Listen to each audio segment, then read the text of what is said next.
Good morning, guys. We're back over here to get started with some actual work today. Yesterday was a lot of fun with the filming and working with the Takeuchi crew on some of this stuff with the TCR50 or whatever, but it's time to get back to work now. So I think the first order of business I'm going to do this morning is just take the 2150 and I need to break out and just kind of shape a little bit more of this swale area. I didn't get the rocks cut down quite enough with the dozer the other day, so it's not bad. I just don't like it 100%. So I'm going to just take the excavator now that I got it on site instead of just using the dozer and kind of rake up and rip some of these rocks out of here, and then probably put the skeleton bucket on the loader and try to sift some of it out. We got a lot of the rock all covered up with dirt, but it just seems like it's a little steep to me right here. Like I don't like it because it's just too close to the edge of the house, and I like it to make it a little bit of a softer angle or like transition, I guess. Which part of it I still got most of the topsoil pile in the way, but basically I'm just going to kind of scratch from that little pile around this edge, and then maybe even some kind of in this area right here. So I figure instead of pointing with my finger like I do, I just use the machine. But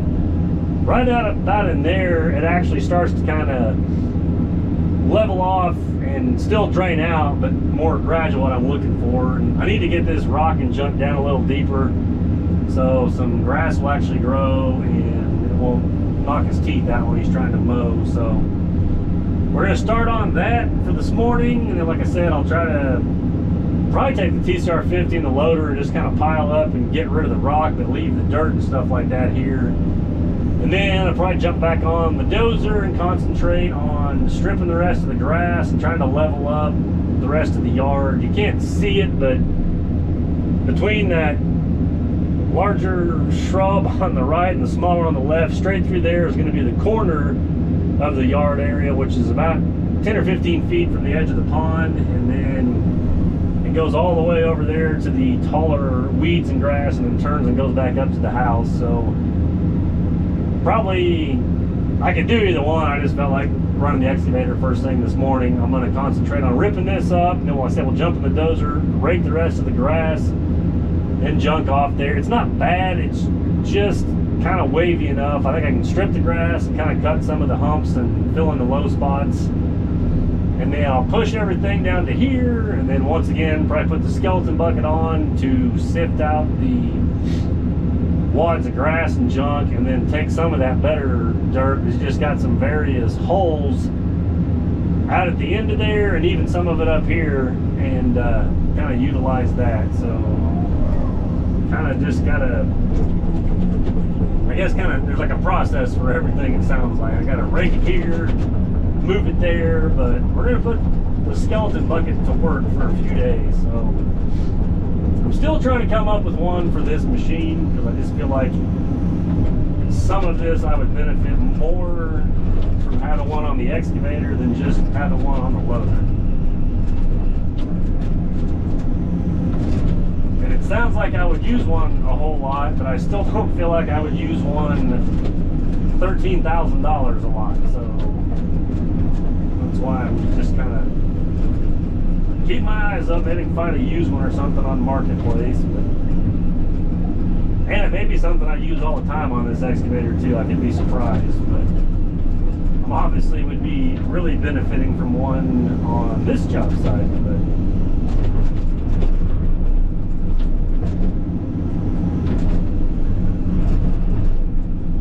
some of this is what I was hoping to have done before, but it's like I need the dirt pile to my right out of the way to finish it. But you almost got to start on some of it, put the dirt over here, just like I said, just kind of flip-flop everything. So it just feels like I'm all over the place doing things in little sections again.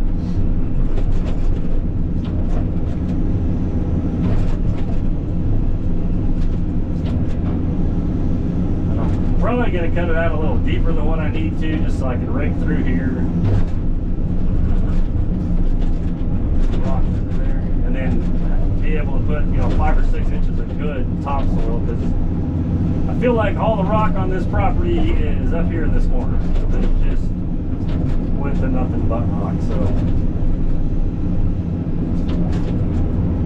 and the great part about, you know, like working for these people, they're just totally leaving it up to me. And I had him walk around this morning when we laid out the backyard and asked him what his thoughts were on this area.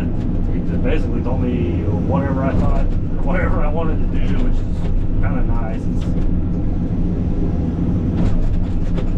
It's nice when you can get a customer that trusts you enough to just be like, just do it as if it was your own, and not worried about time or anything else. So it's my problem. I'm so OCD, I can get a little overboard, get a little more carried away than what some people want to mess with. But I just want to get this raked out and shaped to where I'm happy with it, and then, like I said, we can start pushing some of that topsoil over on here and working it around the house.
Well, now that I have a mountain of stuff to kind of sort out through, I'm gonna try to, I got the loader with the skeleton bucket, TCR50 sitting here. I'm actually gonna kind of work on straightening some of this up. I cut quite a bit more out than probably what I need, because now I kind of got it concave this way. But A little bit of this end still needs to come down, but there's more dirt. It's just like the rock kind of is in this edge or whatever right here. So I'm gonna kind of try to dress a little bit of that up, and then I may even just take some of this and try to kind of sort through and get at those bigger rocks, so that way when I get a big load of rocks I can dump it in the TCR50, and then I'll figure out a spot to place those. It'd be nice if you had like a ravine or something where we can throw them off, but we may end up putting some along the edge of the pond. I'm supposed to try to get with him. He had some meetings or whatever this afternoon and see if we can figure out a spot. He may want some of those, but yeah, I think I got more than enough, like I said, cut out and kind of shaped on this. So we'll just see if we kind of can't get this thing looking back like the swale needs to be and slick it up, and then we'll just kind of start sorting out some rocks and dirt.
Johnson bucket is kind of working. That's the worst part about it, is this is the the closest tines I could find. I think they're like 3-inch, so 95% of those rocks in that pile are 3 inches or smaller, so it does get some of the bigger ones, and then you can see some of the other ones kind of get wedged down in there. But the part that really annoys me about it is when you're trying to kind of shake it out. I've been getting, you know, rocks back in here. Now it's hitting the arms and nicking the paint off, and then I've had a couple when you've raised it up higher to get into the truck, they bounce out there and hit the machine. So I know the arms are going to get scratched, but you guys know me, I'm OCD, so if you weren't trying to load the truck, you wouldn't have to raise it up as high to dump it, and you wouldn't have the rocks falling back in there. And then it's the same thing, it's working in the truck, but it's a little hard on the paint. And I know they put this machine in the rental fleet, but it's only got like 5 hours on it, so I don't want to be the one to scratch it. I'll let somebody else do that. So that's part of the problem, is like start, you know, kind of bouncing off, and I was afraid they were going to bounce up and hit that. So yeah, kind of took a bunch of the paint off. So yeah, we're going to shift gears now. And it's not super quick. And then there's really, like I said, with the how far those tines are apart on that bucket, it's, you know, it gets like 5% of the actual bigger rocks out of there. So I need to come up with a better system on sifting rocks or have less rocks. So now we're going to get in the dozer.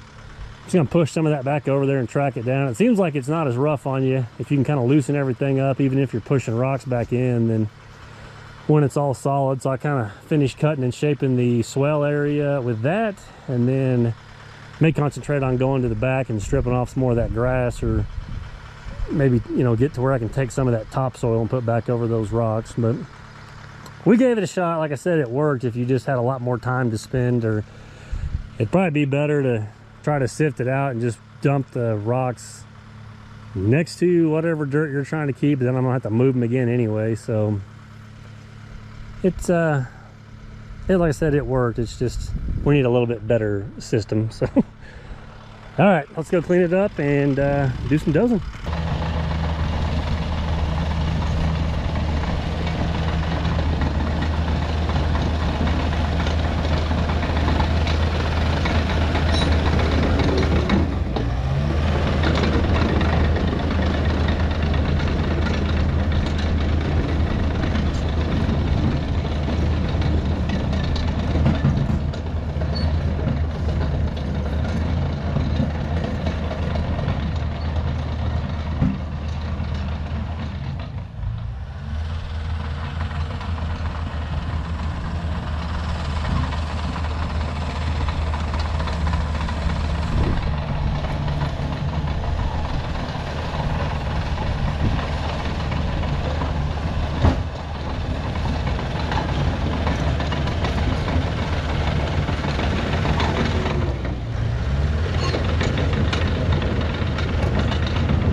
Well, this is going to be my stopping point for the day. So the skeleton bucket does a pretty decent job. I just wish the tines were a little closer together because it just leaves so many big rocks out there. But yeah, I may just put the other bucket on tomorrow and kind of drag it around. I mean, maybe a Harley rake would maybe pick those out, but the problem is it's so powdery. I think it would just keep collecting rocks. I'm probably gonna be better off just putting the solid bucket on, scraping that off or tracking it down, and then just pushing some of the better, less rock topsoil over there tomorrow. So yeah, we'll get back in the morning, probably just do that first thing. That way I can kind of get this little section finished up and cleaned up, and then we'll start stripping more of the grass off and moving more topsoil around.